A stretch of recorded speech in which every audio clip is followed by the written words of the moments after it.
Thank you all. Welcome to the Court of Appeals in this, I think I can say, historic session. Each of us, one time or another, have sat the Supreme Court on this bench, but the Court of Appeals, as the Court of Appeals, has never ever had cases before in its 38-year history in this courtroom. It's an honor and privilege for us to do so today. I want to recognize Senator Baldry, who's able to join us today. We appreciate your being in attendance. And I also want to thank clerk, Jennifer Gadbois, who arranged these proceedings, Cooper Latham, and Chris Palmer, who have provided our security. We appreciate that very much. We're pleased to have all of you in attendance. Otherwise, the arguments will proceed just as they would, as if we were at the Matheson Courthouse. We live stream the proceedings, so it's important when you come to the podium, in case of appellant, each time that you come to the podium, that you state your appearance for the record. In case we have occasion to go back and listen to the arguments, it's nice to be reminded of who was saying what when. Don't stray too far from the microphone or your words will be lost from the record. And we allow 15 minutes per side for oral argument. We had this rather charming old traffic light. When I argued at the Supreme Court back in the day, we didn't have digital timepieces like this. It was that traffic light. And when it showed green, you were free to keep talking. When it showed yellow, you really better be wrapping things up. When it showed red, it's time to sit down. And then Chief Justice Blaine Hall was rather strict about that. When the light turned red, you're in the middle of the intersection and you need to sit down. That is no longer the way that it is done either at the Supreme Court or at our court. Nowadays, if you're in the middle of dialoguing with the court, you're answering one of our questions, carry on. It doesn't matter if you're sitting, the red light doesn't even work anymore, and we have the digital clock now, but when you see all zeros, if you're answering the question of the court, just keep at it. You need to ask permission to do that. We're no longer answering the question of the court, and you see all zeros, then it is in fact time to sit down. I'm joined by Judge Ryan Harris and Judge David Mortensen today. I'm Judge Gregory Orm, and unless I've forgotten anything that should be mentioned, we'll hear the argument in State versus Allred.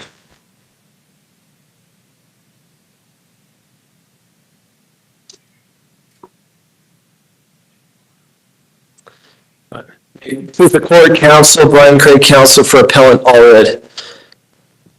This case is about a father's right to maintain a relationship with his minor children and whether the district court violated certain constitutional and statutory protections in issuing a post-sentencing protective order that bars all communication between a father and his children with no expiration date. We've raised a number of different issues at the district court level and in the appeal. First issue I want to address is the application of the Scrivener's Error Doctrine. I think this is an opportunity for this court to expand on the Scrivener's Error Doctrine and provide guidance.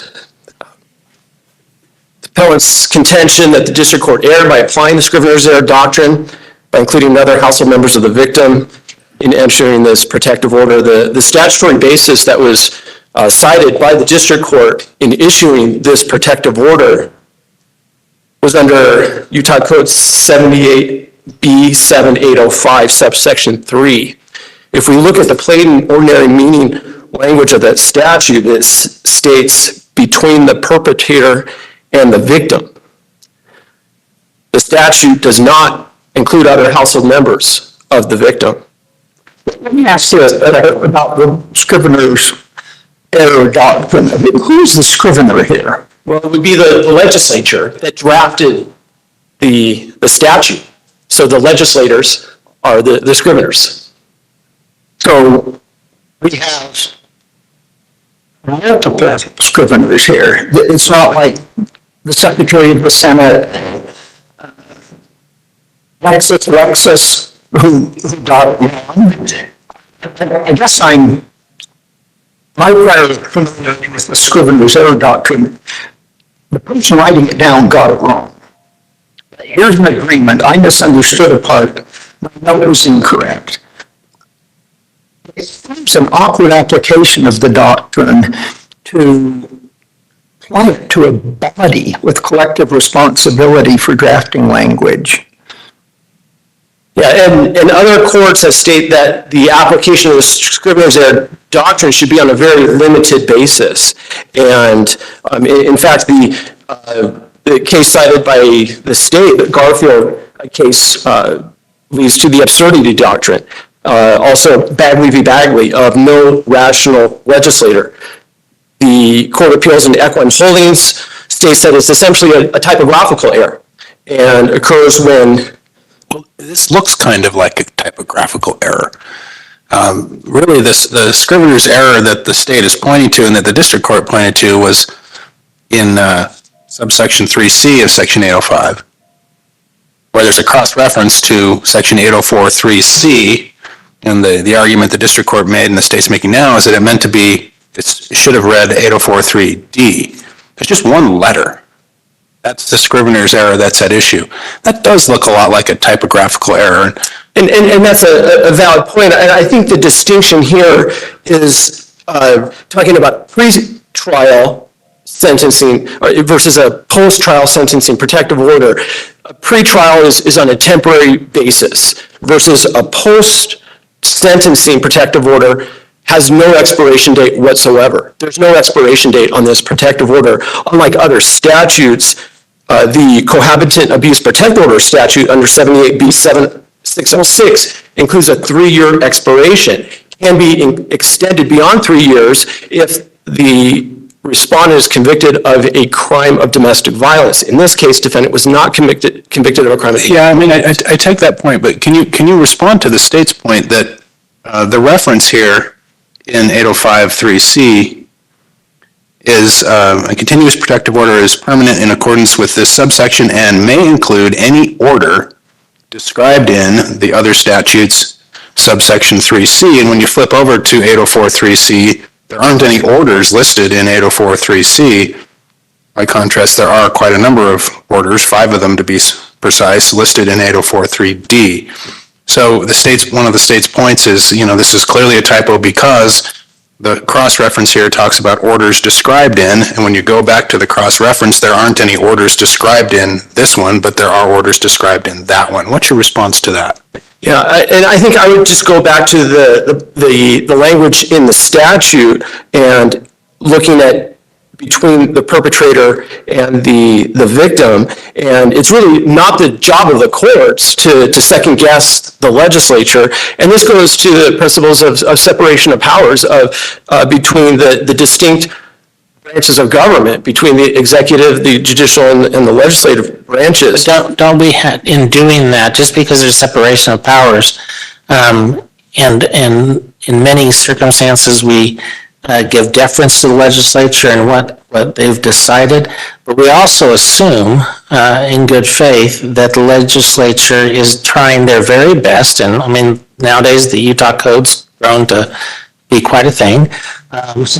We'll just say it that way, but we assume they're trying to make sense, right? And so if following up on what Judge Harris was asking you, if it looks like there was just a mere typographical error, they put in C when it should have been D because D's where the listed orders are, shouldn't we endeavor as one branch to assume that the other branch is trying their level best to make sense and where we can reconcile it fairly easily to say, oh, that is a typographical error, and if we just change it, lo and behold, it makes better sense. Isn't that consistent with separation of powers to assume that they're trying to make sense? And I think that should be, if we look at the Cornwell v. Corley case, it says when the legislature has spoken clearly on an issue, courts are not free to second guess its wisdom on grounds of policy. And there is another statute. Where is the wisdom of let's just assume for a moment that it's a typographical error.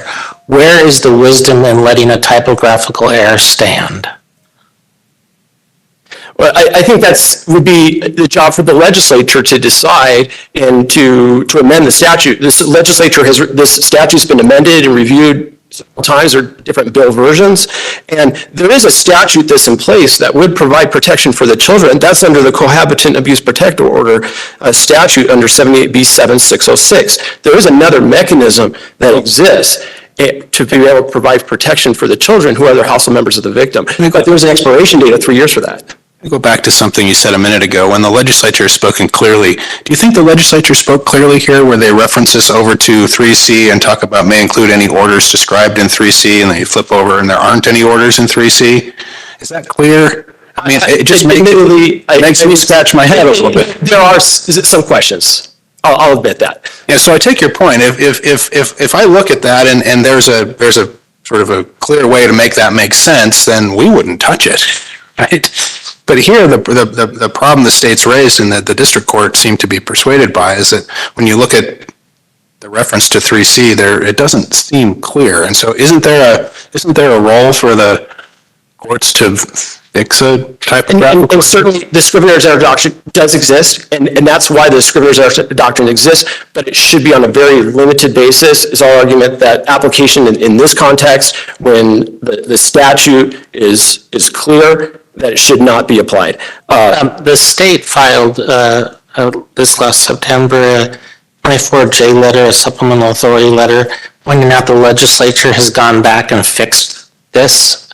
I guess your argument would be they changed it, but we don't have a reply brief. There was no response to the 24J letter. So what would you like us to do in this case with the fact that the legislature has gone back and arguably fixed this? Well, and that would be the statute at the time, and I think that raises some of our other points in the brief that we filed, is that there was an opportunity for an evidentiary hearing in this case on the protective order. The protective order was issued 4 months after sentencing.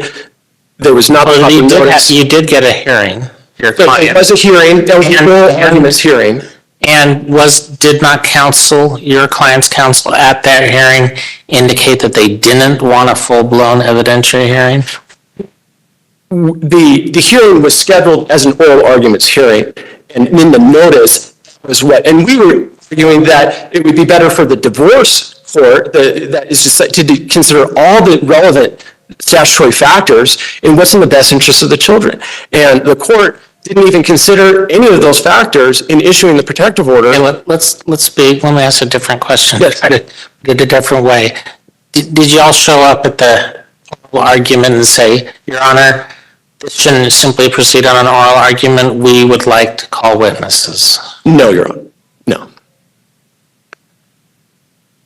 Can I take you to a different place? Yes.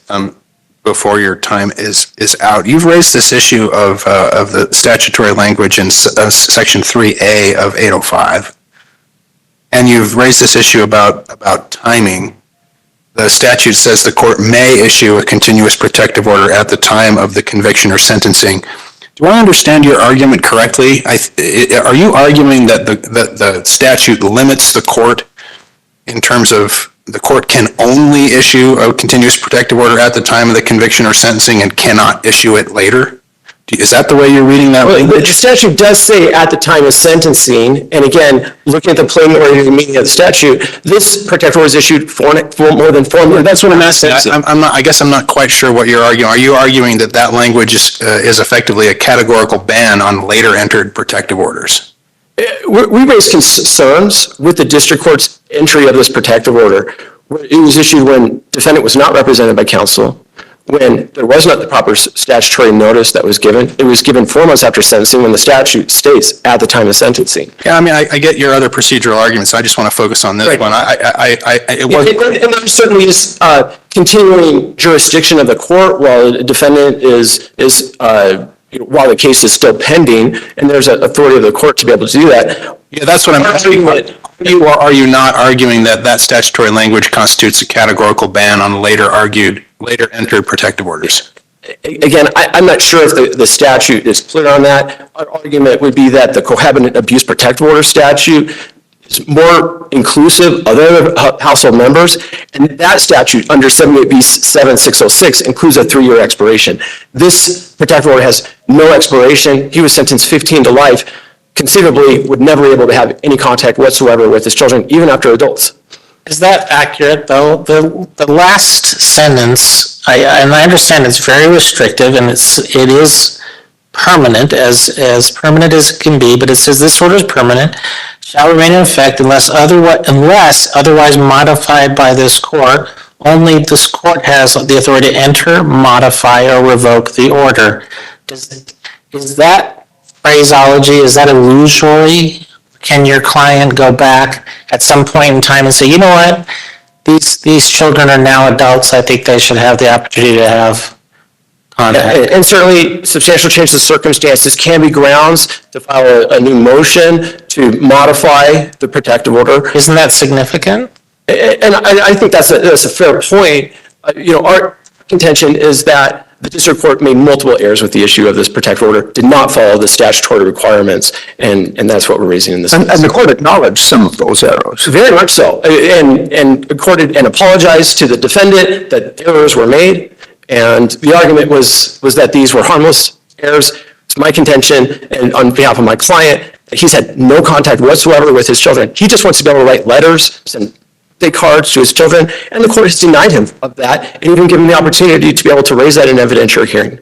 I think what the court was saying about harmlessness there was that one of the errors the court identified is your client wasn't given notice beforehand.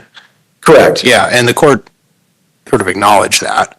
Yes. And I guess I wondered what issue you take with how the court actually handled that. Because what the court did was, you came in on I don't know if you were the counsel below or not. I was not counsel at sentencing. I was actually representing him in his divorce case. And anyway, your client came in later, filed a petition to modify, had counsel, got a hearing. And you were the counsel at that point. I was, after we filed the motion to modify the protective order. And so, the notice of limited appearance. So I guess the only other thing the court could have done is take the order out of place or sort of stay it somehow while that second hearing or that hearing happened. But eventually your client did get notice, and eventually your client did have a hearing, and eventually your client did get counsel at that hearing. So we didn't have an evidentiary hearing, and but that's the court's point, is that some of this did get backfilled, and I guess I want your thoughts on why that isn't harmless. And I think we look at the statute and even under constitutional protections, is any critical stage of right to counsel. He was not represented by counsel when the court issued this protective order, and when he was served with that. We would argue that an order that prohibits all contact between a parent and a child is a critical stage. So what should the court have done there? Is this what I'm trying to probe with you? What should the court have done there? Is sort of vacated? We were asking for an evidentiary hearing. We were denied that. Vacated the order until the hearing? There was also the cohabitant abuse protective order that was already in existence, that was already entered by the other court in related litigation. I think that's the state's point, is that, look, even if the court had vacated this order that it entered without notice and without counsel until the eventual hearing when you had notice and counsel, no harm, no foul, because there was this other protective order from the civil side that covered everything during that same time period. So, hey, no harm, no foul. That's, I think, the state's argument. And what's your response to that? I think when we look at the harm to the defendant, it's his procedural rights. And those procedural rights were violated here. And I think even just that procedure and is notice and opportunity to be heard, that's part of due process. Fundamental parts of due process is notice and right to be heard. And as our argument is, take that to its logical end. Is it your legal position that if that occurs, that there isn't counsel at the moment of issuance of the order, that it makes the order void or voidable? I think voidable, and then again, we were and you get a hearing, right? And you got a evidentiary hearing to be able to call witnesses, cross-examine witnesses, and we were denied that. In the record, did you ask for the opportunity to call witnesses? We did a motion for reconsideration, and that was after the court had issued the oral arguments hearing, and the notice stated oral arguments hearing, after the court denied our motion, we did a motion for reconsideration, asking for an evidentiary hearing. That was raised at the district court level, and then that was denied. Thank you. Thank you. It was our questions that put you over your time, so you'll have your full reserved rebuttal time when we get to that part of the hearing. Thank you. Meanwhile, we'll hear from the state.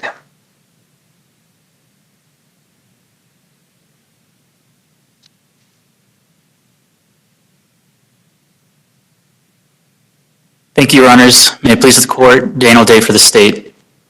The district court did not err or abuse its discretion when it entered a continuous protective order against Allred, protecting the sexually abused victim and mother to include Allred's biological children in the same household. And Mr. Allred raises several challenges to the protective order. Now, to the first one, which the court discussed at length, the Scrivener's error, the legislature's correction of this cross-reference error as interpreted by the district court confirms the court's correct reading of the statute to protect household members beyond the named victim. And it's not a substantive change, so your position would be that correction has retroactive effect. I think the state's position is that it just confirms the district court's reading or its application of the Scrivener's error. Whether it's retroactive or not, the court correctly determined that this typo, this unambiguous sort of absurdity in the statute where it references orders but then cross-references a place where there are no orders. So the state's position is that the district court correctly made that. Yeah, that's always a dangerous game, trying to sort of what to make of a legislative amendment when a court has said something. Is the legislative amendment confirming that that's what they meant all along, or is the legislative amendment meant to say, oh yeah, we see that it didn't really mean that, so now we're going to go and fix it so that it does going forward? And sometimes it means one thing and sometimes it means another. I guess your position is that in this instance it can clearly be read one way, the legislative amendment? Yes, I think that's true, but I think in either event, again, it either confirms that this was a typographical error that had no substance to it, and that the district court's determination that the legislature's intent here was not to cross-reference 3C, but it meant to reference 3D, was a correct reading.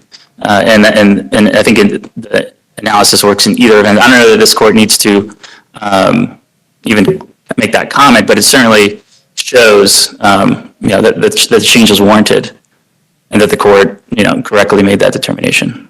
What sort of requisites do we need to look for in order to apply the Scrivener's error doctrine? I mean, it strikes me as that's some place where we as courts need to be super careful. If the legislature said this and the words on the page mean this, then we really don't have any business changing that as a general matter. The Scrivener's error doctrine has got to be like a super narrowly constrained kind of thing. And so what sort of hurdles do you need to get over and the district court need to get over before we get there? Well, I think the state would agree that in the Scrivener's error context, it should be narrow. And this case is a perfect example of when the Scrivener's error is applicable and appropriate, where it's within the same statute. This cross-reference, you can just look below it, and C and D, it obviously meant to reference D and not C. There could be other cases where that determination is a little bit more tenuous, and there is a good amount of case law on the absurdity doctrine and the absurd consequences doctrine.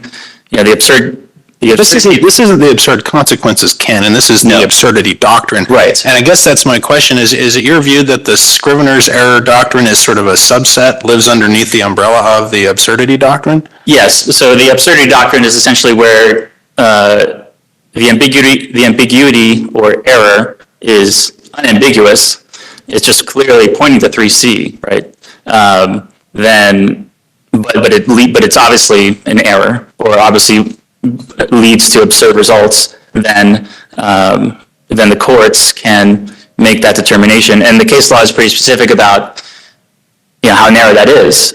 You can't go too far too far. The courts don't want to be legislating themselves. They need to be thinking about what the legislator meant.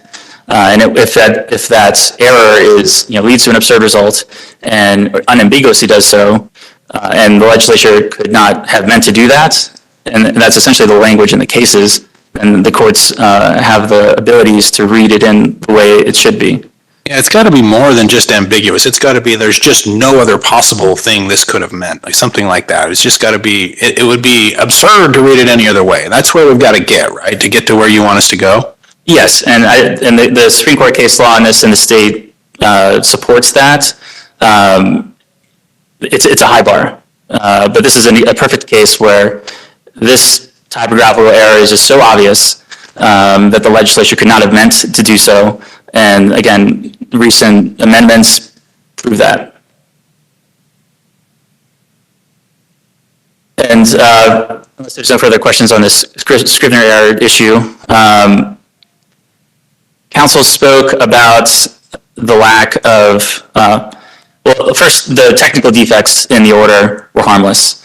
With regards to notice, again, the court acknowledged that there was no indication of a right to be noticed of a hearing. But again, Mr. Allred got a hearing. 2 days after he was served with the order, he got counsel who made an appearance, who then moved to amend the order, requested a hearing. Mr. Allred was present at the hearing. Should the court have vacated the order that it entered without notice until the hearing with notice? No. This technical error had no bearing on the actual order. The statute provides that when this order is entered, that it stays in effect pending any hearing. And so whether the notice had a notice of a hearing or not, it still would have been in effect pending the hearing. So in your view, the order can be entered without notice, but when the order gets entered, there needs to be a notice that goes out that says you have a right to a hearing? Is that how you think it works? Well, the order should give notice of the right to a hearing, but here, Mr. Allred obviously knew he had a right to a hearing because he exercised that right immediately, requested one. My question is does the notice have to go out before the order's even entered? Or does the notice have to go out after the order's entered to say, hey, you have the right to be heard on this order? I believe the statute says that the order has to go out the notice should be in the order. In the order? In the order. Which would seem to imply that the order can be entered without notice.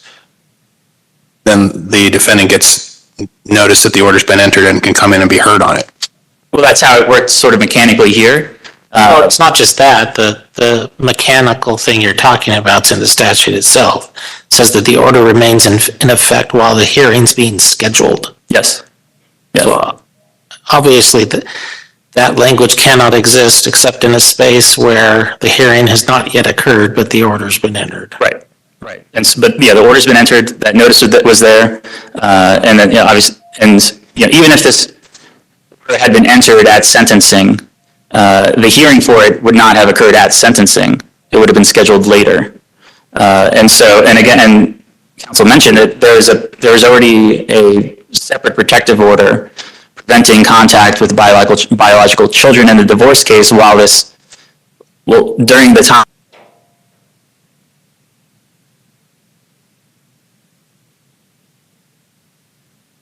contacted his biological children in that time period in any event. And with regards to the timing, the court spoke about it briefly. This being entered 4 months after sentencing, the statute is not so strict as to prevent any orders after sentencing. It says the court may enter this order at sentencing or Well, it looked to me like, and again, I was going to go there with Mr. Craig, but we kind of got sidetracked, but it looked to me like the may in Section 3A of 805 is meant to contrast with the shall in Section 3B of 804. In 804 3B, if a perpetrator is convicted of a domestic violence offense resulting in imprisonment, the court shall issue a continuous protective order unless certain things are met. But then over in 805, when we have a not domestic violence offense, the statute says the court may issue a continuous protective order if the court determines certain things. And so it seems like it's over with domestic violence offenses, the legislature seems more interested in the court entering a continuous protective order when it's not a domestic violence offense, then maybe the standard is a little bit lower. But I'm not sure in either event we should read that as saying that the only time the court can enter a continuous protective order is at sentencing. And I guess I wonder if you share that view. Yes, the state agrees with you. Again, that may, this is sort of just plain language reading of a statute, and comparing it to previous sections, as the court just did, indicates the legislature's intent to mandate a protective order in a domestic violence case at sentencing, but make it discretionary in this continuous after conviction. And the statute 805 also provides another mechanism for the court to enter a protective order after sentencing, right, which is where the victim requests it specifically. Yeah, so one governs domestic violence protective orders at sentencing, the other governs non-domestic violence cases protective orders at sentencing, but neither one really is a categorical ban on entering them at a later date. Yes. You agree with that? Yes, the state agrees with that. And Mr. Allred argues that he was denied a right to an evidentiary hearing, but he received the hearing that he requested. At that hearing, his counsel explicitly indicated that that hearing was not a good venue to have witnesses or cross-examine witnesses, which is an explicit waiver of an evidentiary hearing. And the only request for an evidentiary hearing occurred after that motion was denied, and then he moved for a new hearing. And so, I think Hedgecock is totally controlling here, and this case is probably even more stronger than that one, where Hedgecock did not explicitly waive hearing like Mr. Allred did here. It just didn't request one when asked whether there was anything more to do. If he'd requested one, would he have been entitled to one? I don't know that he would have been. It would have been required. Hedgecock says that where the protective order can be determined on the face of the pleadings or the facts. Here we have a guilty plea, admitted facts to sexual abuse over a long period of time to a stepdaughter with biological children in the house. We have statements from the mother fearing for the children's safety and future safety, and Mr. Allred's statements to a doctor, and again his plea and the facts that he admitted to were enough to support clear and convincing evidence to support this. I think it would be up to the court's discretion.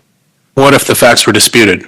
Material facts? If there are material disputed facts, perhaps there was a trial that he pled not guilty to and was convicted on, and the facts that support the protective order come from outside that trial in some capacity, yes, perhaps. I think it would be up to the court's discretion, because the Hedgecock says that you can have an evidentiary hearing. It's not categorically required in these circumstances.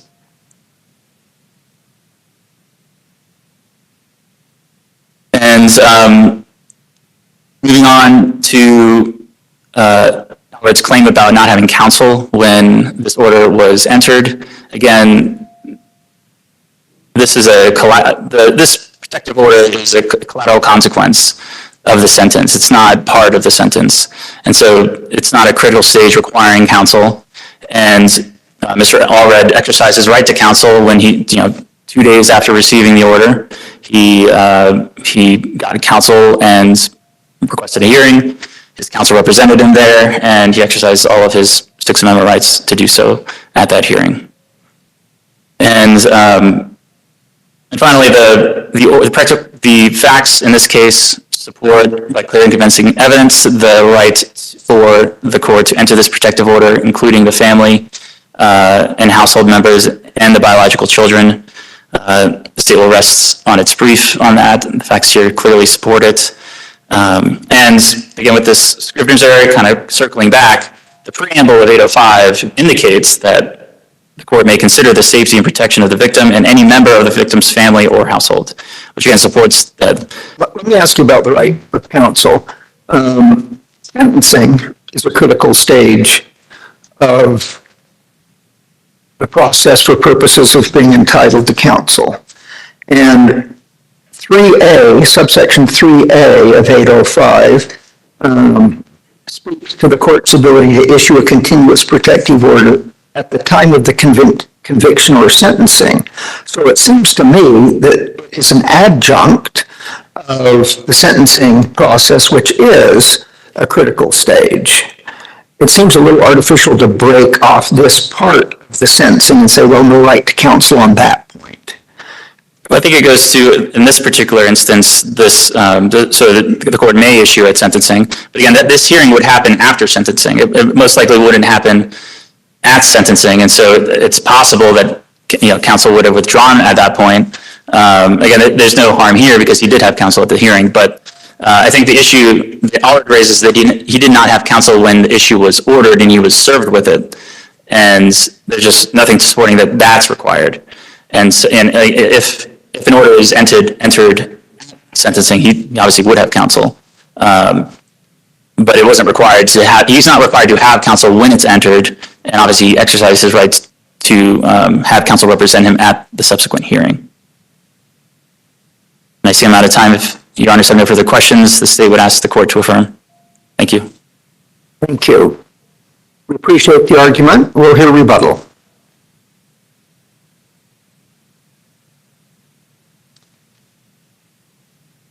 Great counsel for appellant Allred. Just to address the scrivener's error doctrine, just a few points. Was referred to applying scrivener's error doctrine as a dangerous game, and that the court should be super careful in applying that doctrine. And I would agree with that. I think that application of the scrivener's error doctrine, again, should be on a very limited basis. I think in this case, where there was another statute that already existed for entry of a protective order, and where it was not a crime of domestic violence, and the legislature had clearly spoken under this statute. What if, let's look at that. What if the legislature had said that in subsection C that when they made the cross-reference, instead of saying 8043C, they said 8043Z, which doesn't exist at all? Would your argument would be that's also plain language, that they're free to cross-reference to non-existent subsections, and in that case, that's a dead-end road? And that's a hard rule for courts to decide, right? When you look at a statute. Would that be a scrivener's error then? Potentially. Yeah, I mean, if there's a wrong language in the statute, if you look at the Burwell case, there were 3 different subsections. That was the U.S. Supreme Court case with the Affordable Care Act. If we look under that, I mean, again, that's the example that we look to for the scrivener's error doctrine, and our argument is that the court should not have applied it in this case. Just briefly addressing the Hedgecock case, we argue that Hedgecock is distinguishable from this case. This is a criminal case where due process rights are greater, and where the Sixth Amendment right to counsel applies. And as far as waiver, again, this was scheduled as an oral arguments hearing in the notice, and even the court admitted that.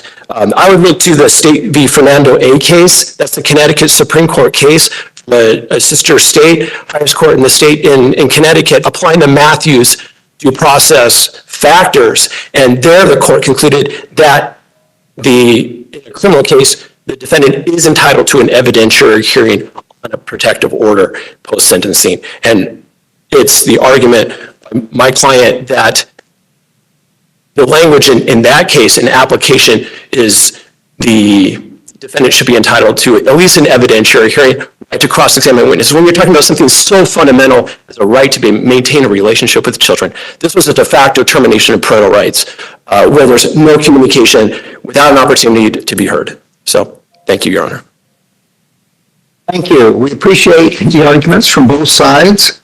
We will take the matter under advisement and let you have our decision in due course, either an opinion or an order as appropriate. And with that, we will be in recess until tomorrow at the Matheson Courthouse. Thank you all.